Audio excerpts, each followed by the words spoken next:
Donc, vous avez téléchargé l'image en suivant le lien que je vous avais fourni et qui était celui-ci. Donc, hein.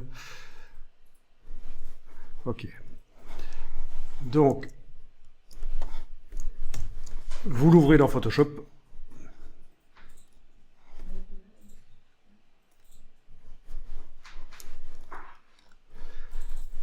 Alors, je ne sais pas si vous remarquez que les couleurs ne sont pas les mêmes que ce qu'on voyait dans le navigateur web. Peut-être que chez vous, les couleurs sont les mêmes, mais chez moi, est-ce que vous voyez la différence? Donc, si je passe là au navigateur web, voilà, c'est moins saturé l'image que je vois dans le navigateur web là, et si je vais dans Photoshop, c'est plus saturé. Oui, si on les met côte à côte, ça va se voir encore plus. Waouh. Voilà. Le navigateur web, l'image vue dans Photoshop. Sur la projection, là, c'est peut-être pas évident, mais vous voyez quand même une différence? Le bleu. D'accord. Alors, si je regarde en bas à gauche de la fenêtre de l'image,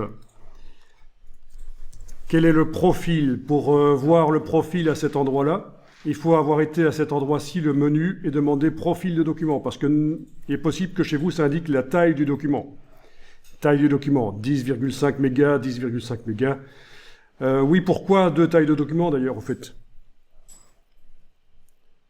Vous savez pas? Vous avez la taille du document sans les calques, donc tout réuni ensemble, et la taille du document avec les calques. Mais vu qu'il n'y a pas encore de calque, il n'y en a qu'un seul, on a la même chose des deux côtés ici. Mais c'est ça, en fait. Pourquoi est-ce qu'il y a deux tailles de document? C'est aplati ou pas aplati. Mais ici, si je demande profil du document, il est indiqué RVB sans description, et il est fort probable qu'en fait l'image était du sRGB, du standard RGB, ça vient du web, la plupart des images du web sont du standard RGB. Et donc, pour arriver quand même à récupérer les couleurs telles qu'elles sont dans le navigateur web, là, l'image de droite chez moi, je vais ici dans Photoshop. Vous n'êtes pas obligé de le faire, mais je vous montre comment résoudre ce problème de décalage couleur.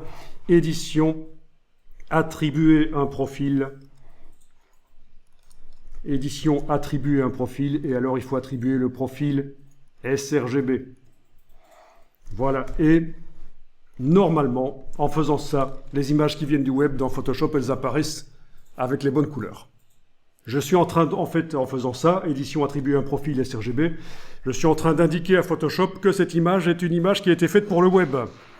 C'est une image au standard RGB, le standard du web. Et donc, il me montre l'image telle qu'elle est vue dans un navigateur Internet, en quelque sorte. Ça, c'est la première chose.